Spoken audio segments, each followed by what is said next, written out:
வணக்கம் மக்களே. இன்றைக்கி நாம் ஒரு முக்கியமான பதிவை பார்க்க போகிறோம்.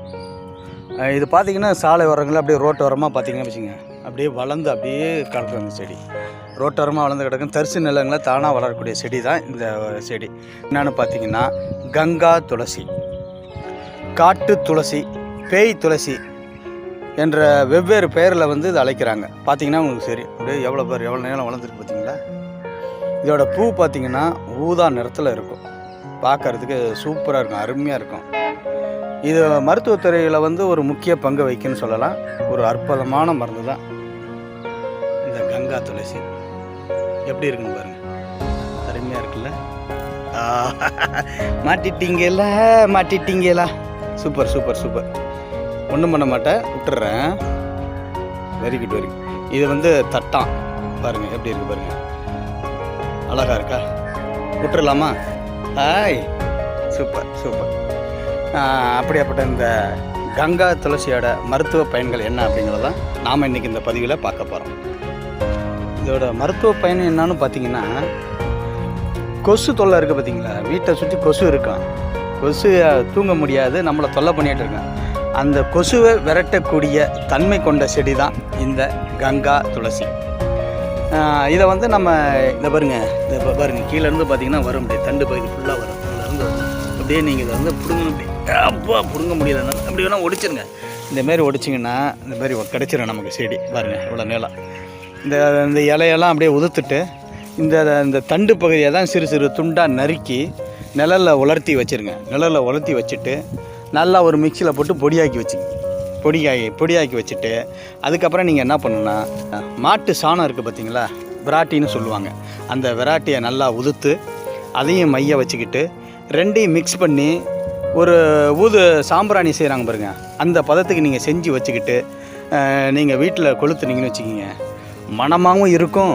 கொசுவை வந்து சுத்தமாக விரட்டி போடும், சுத்தமாக இருக்காது.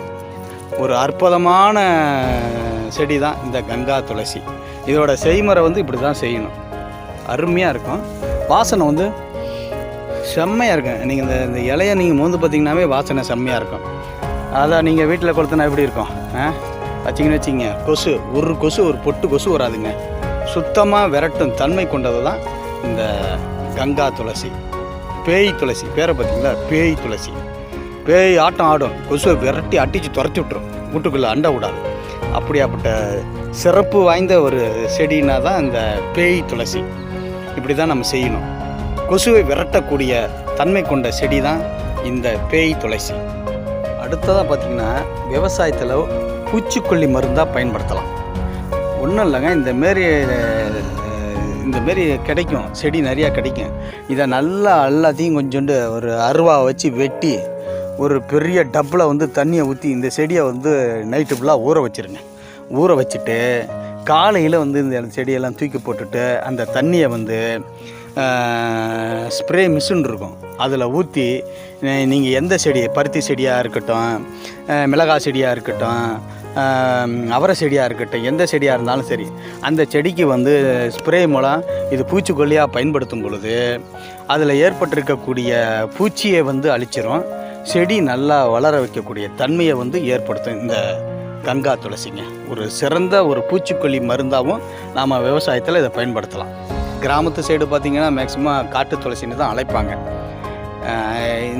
இந்த முறையை வந்து நீங்கள் பயன்படுத்தலாம். இது மேக்ஸிமம் வந்து உள்பூச்சா யாரும் பயன்படுத்த மாட்டாங்க, வெளிப்பூச்சா தான் பயன்படுத்துவாங்க. முக்கியமாக குறிப்பாக இது வந்து விவசாயத்துக்கு வந்து நம்ம பூச்சிக்கொல்லி மருந்தாக பயன்படுத்தலாங்க. அடுத்தது வந்து கொசுவை விரட்ட பயன்படுத்தலாம். இது முக்கியமாக இது ரெண்டுக்கும் தான் பயன்படுது. மிகச்சிறந்த மருந்துங்க. செஞ்சு இயற்கையாக நம்ம பயன்படுத்தும் பொழுது அதோட பயன் வந்து முழுமையாக கிடைக்கும். ஒரு அற்புதமான செடி தான் இந்த காட்டு துளசி.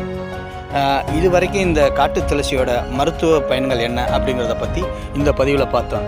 இதை விட வேறொரு வித்தியாசமான பதிவுடன் உங்களை சந்திக்கும் வரை உங்களிடம் தான் விடைபெறுவது உங்கள் சாமி.